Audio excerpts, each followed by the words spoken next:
পবিত্র কোরআন শরীফ তেলাওয়াত করুন এবং শুনুন চ্যানেলে আপনাদেরকে স্বাগতম।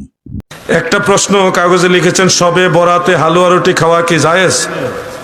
শবে বরাতে হালুয়া রুটি খাওয়া দেওয়া সবটাই জায়েজ। কোন দলিলের ভিত্তিতে জায়েজ? মনে রাখবেন, ইসলামে ওই কাজটা জায়েজ যেটার দলিল কোরআন সুন্নাহ বা শরীয়তের মধ্যে আছে। যেমন আল বিদআতু হিয়া মা লাম ইয়াকুন আসলুন ফি শরীআতে বিতারিকে খাসিন ওয়ালা আমিন, যেই জিনিসের আসল দলিল ভিত্তি কোরআন সুন্নাহর মধ্যে শরীয়তের মধ্যে কোথাও নাই, ওটাকে বলা হয় বিদআত। আর যেটার আসল ভিত্তি কোরআন সুন্নাহর মধ্যে কোথাও না কোথাও আছে, ওইটাকে বিদআত বলা যাবে না, ওইটা জায়েজ। যেমন আপনারা খেয়াল করেন, এই হালুয়া রুটি খেয়াল করো, সবাই খেয়াল করেন ভাই, হালুয়া রুটি এটা একটা হালাল খাদ্য। মানুষকে খাবার দেওয়ার ব্যাপারে সুন্নাহ এর মধ্যে উৎসাহ আছে। আইয়ুল ইসলামি খাইরুন ক্বালা তুতঈমুত তাআম, বুখারী মুসলিমের হাদিস। ইসলামের সর্বোত্তম কাজ হলো মানুষকে খাবার দেওয়া। তো খাবার দেওয়ার ব্যাপারে বৈধতা ইসলাম ধর্মে আছে, সুন্নাহর মধ্যে দলিল আছে। তো এখানে আপনি যদি শবে বরাত উপলক্ষ করে কাউকে খাবার দেন, এটা একটা রেওয়াজ। এটা একটা কি রেওয়াজ হচ্ছে। তো এই রেওয়াজটা কি খারাপ রেওয়াজ না ভালো রেওয়াজ? ভালো রেওয়াজ। তো ভালো রেওয়াজ হলে মুসলিম শরীফের একটা হাদিস, মান সান্না ফিল ইসলামে সুন্নাতান হাসানা কানা লাহু আজরুন ইলা আখির। কেউ যদি ইসলামে ভালো কোনো রেওয়াজ প্রচলন করে, যেমন মানুষকে খাবার দেওয়া, এই খাবার দেওয়াটা তো সুন্নাহ, আর এটা রেওয়াজ, এই রেওয়াজটা ভালো। আল্লাহর নবী বলছে ভালো কোনো রেওয়াজ প্রচলন করা এটা সওয়াবের কাজ, আর খারাপ রেওয়াজ প্রচলন করা গুনার কাজ। অতএব বুখারী এবং মুসলিমের হাদিস থেকে বোঝা যায়, আপনি চাইলে শবে বরাতে হালুয়া রুটি উত্তম কাজ হিসেবে পরিবার বা প্রতিবেশী তাদেরকে দিতে পারবেন, নিতেও পারবেন, এটা জায়েজ আছে। ইমাম সাহেবের 3 বেলা খাবার এই রেওয়াজ যেই দলিলে জায়েজ, শবে বরাতের হালুয়া রুটির রেওয়াজ ওই দলিলেই জায়েজ। বুঝছেন না মনে হয় আপনারা? আপনার ইমাম সাহেবরা খাওন দেন না, দেন না? তো ওইটা যেই দলিলে জায়েজ, এটাও এই দলিলেই জায়েজ। নবীজি সাহাবায়ে কেরাম মুসল্লির বাড়ি 3 বেলা খেয়ে ইমামতি করছে, এটার কোনো সুস্পষ্ট দলিল নাই। তো এটা এই দলিলেই জায়েজ হয়েছে। যেই 2টা হাদিস আমি আপনাদের শুনাইছি, এই 2 হাদিসে ইমাম সাহেবের খাওন দেওয়া জায়েজ হয়েছে। ওই 2 হাদিসে আপনার হালুয়া রুটি জায়েজ হয়েছে। তো এইটা জায়েজ হলে সেইটাও জায়েজ, এইটা না জায়েজ হলে সেইটাও না জায়েজ। আপনি কইবেন যে দলিল দেন নাইলে আপনার খাওয়ান বন্ধ। বুঝছেন না বিষয়টা? একটা প্রশ্ন কাগজে লিখেছেন, শবে বরাতে হালুয়া রুটি খাওয়া কি জায়েজ? শবে বরাতে হালুয়া রুটি খাওয়া দেওয়া সবটাই জায়েজ। কোন দলিলের ভিত্তিতে জায়েজ? মনে রাখবেন, ইসলামে ওই কাজটা জায়েজ যেটার দলিল কোরআন সুন্নাহ বা শরীয়তের মধ্যে আছে। যেমন আল বিদআতু হিয়া মা লাম ইয়াকুন আসলুন ফি শরীআতে বিতারিকে খাসিন ওয়ালা আমিন, যেই জিনিসের আসল দলিল ভিত্তি কোরআন সুন্নাহর মধ্যে শরীয়তের মধ্যে কোথাও নাই, ওটাকে বলা হয় বিদআত। আর যেটার আসল ভিত্তি কোরআন সুন্নাহর মধ্যে কোথাও না কোথাও আছে, ওইটাকে বিদআত বলা যাবে না, ওইটা জায়েজ। যেমন আপনারা খেয়াল করেন, এই হালুয়া রুটি খেয়াল করো, সবাই খেয়াল করেন ভাই, হালুয়া রুটি এটা একটা হালাল খাদ্য। মানুষকে খাবার দেওয়ার ব্যাপারে সুন্নাহ এর মধ্যে উৎসাহ আছে। আইয়ুল ইসলামি খাইরুন ক্বালা তুতঈমুত তাআম, বুখারী মুসলিমের হাদিস। ইসলামের সর্বোত্তম কাজ হলো মানুষকে খাবার দেওয়া। তো খাবার দেওয়ার ব্যাপারে বৈধতা ইসলাম ধর্মে আছে, সুন্নাহর মধ্যে দলিল আছে।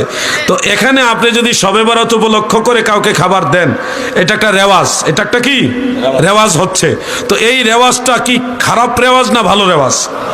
ভালো রেওয়াজ। তো ভালো রেওয়াজ হলে মুসলিম শরীফের একটা হাদিস, মান সান্না ফিল ইসলামে সুন্নাতান হাসানা কানা লাহু আজরুন ইলা আখির। কেউ যদি ইসলামে ভালো কোনো রেওয়াজ প্রচলন করে, যেমন মানুষকে খাবার দেওয়া, এই খাবার দেওয়াটা তো সুন্নাহ, আর এটা রেওয়াজ, এই রেওয়াজটা ভালো। আল্লাহর নবী বলছে ভালো কোনো রেওয়াজ প্রচলন করা এটা সওয়াবের কাজ, আর খারাপ রেওয়াজ প্রচলন করা গুনার কাজ। অতএব বুখারী এবং মুসলিমের হাদিস থেকে বোঝা যায়, আপনি চাইলে শবে বরাতে হালুয়া রুটি উত্তম কাজ হিসেবে পরিবার বা প্রতিবেশী তাদেরকে দিতে পারবেন, নিতেও পারবেন, এটা জায়েজ আছে। ইমাম সাহেবের 3 বেলা খাবার এই রেওয়াজ যেই দলিলে জায়েজ, শবে বরাতের হালুয়া রুটির রেওয়াজ ওই দলিলেই জায়েজ। বুঝছেন না মনে হয় আপনারা? আপনার ইমাম সাহেবরা খাওন দেন না, দেন না? তো ওইটা যেই দলিলে জায়েজ এটাও এই দলিলেই জায়েজ। নবীজি সাহাবাই কেরাম মুসল্লির বাড়ি 3 বেলা খেয়ে ইমামতি করছে, এটার কোনো সুস্পষ্ট দলিল নাই। তো এটা এই দলিলেই জায়েজ হয়েছে। যেই 2টা হাদিস আমি আপনাদের শুনাইছি, এই 2 হাদিসে ইমাম সাহেবের খাওন দেওয়া জায়েজ হয়েছে। ওই 2 হাদিসে আপনার হালুয়া রুটি জায়েজ হয়েছে। তো এইটা জায়েজ হলে সেইটাও জায়েজ, এইটা না জায়েজ হলে সেইটাও না জায়েজ। আপনি কইবেন যে দলিল দেন নাইলে আপনার খাওয়ান বন্ধ, বুঝছেন না বিষয়টা? গান 2 প্রকার মনে রাখবেন, একটা ইসলামী সঙ্গীত আর একটা হলো অন ইসলামিক সঙ্গীত। ইসলামী সঙ্গীত বাদ্যযন্ত্রবিহীন আপনারা গাইতে পারবেন, এটা সুন্নতে সাহাবা। এই ধরনের ইসলামী সঙ্গীত গাইতে পারলে বাদ্যযন্ত্রবিহীন, তাহলে আপনাদের গুনাহ মাফ হবে, সওয়াব হবে। যেমন এটা কোরআন শরীফের মধ্যে আছে, ইল্লাল্লাযীনা আমানু ওয়া আমিলুস সালিহাতি ওয়া যাকারুল্লাহা কাসীরা। তাফসীর ইবনে কাসীর এবং তাফসীরে কুরতুবীর মধ্যে লিখেছে ওয়া যাকারুল্লাহা ফি কালামিহিম আও শি'রিহিম। ইসলামী সঙ্গীত এবং শের কবিতার মাধ্যমে কেউ যদি আল্লাহ রসুলের শান গায়, তাহলে এটার দ্বারাও গুনাহ মাফ হবে, সুবহানাল্লাহ। আর যেটা শরীয়ত বিরোধী গান, অন ইসলামিক গান আবার 2 প্রকার, একটা বৈধ আর একটা অবৈধ। যেমন রাষ্ট্রীয় দেশাত্মবোধক গান, মায়ের গান, এগুলি সরাসরি ইসলামী গান বলা যায় না, কিন্তু এটা বৈধ। এটা মা বাবা সম্পর্কে যে একটা ভালো শব্দে কেউ গান গায়, এটা বৈধ। কিন্তু নাজায়েজ না হলেও যেগুলি মনে করেন দুনিয়াবি গান, স্টেজ উইটটা, হ্যাঁ, বহুত প্যার করতা হে কিতা জানে কইছে, ওরে গান রে, বড় বড় বক্তারা হিন্দি গান গায় স্টেজ উইটা, ডাইরেক্ট হিন্দি গান। আপনাদের কুমিল্লার হুজুরই বেশি, কি যে একটা মুসিবত কুমিল্লাত লইয়া, ইমাতা হিমাতা বহুত ঝামেলা, ডাইরেক্ট হিন্দি গান গাইতেছে। এগুলি কিয়ামতের আলামত। আল্লাহ যেন এই ধরনের কাজ থেকে আলেম সমাজকে বের হয়ে আসার তৌফিক দেন, বলেন আমিন। বেশি কিছু কইলেও জ্বালা। কিছু মাসআলা আছে আমি মঞ্চে আলোচনা করি না, যেমন তালাক সম্পর্কে মাসআলা সাধারণত ওয়াজে আলোচনা করি না। কেন? এই শব্দটা যত বেশি উচ্চারণ হবে ততই মানুষের ব্রেনে ঢুকবে, তখন এমনিই তো ফুলামাইন কদ্দুর পরে পরে কাজে লাগে, তখন দেখা গেছে এটা আবার ট্রাই করতেও পারে। কথা বুঝছেন না? এই জন্য এই সমস্ত মাসালা পার্সোনাল জিগাইবেন, ব্যক্তিগতভাবে। একটা কথা বলতে হবে, ফিতনার কারণে একসাথে 3 তালাক দিলে তালাক হবে কিনা? অবশ্যই হবে। একবারে যদি মুরগির গলা জবাই করে লান, তাহলে কি জবাই হইব না? মানে মনে কর শরীর থেকে আলগা করে লাইছেন, এটা হইতো না নাকি?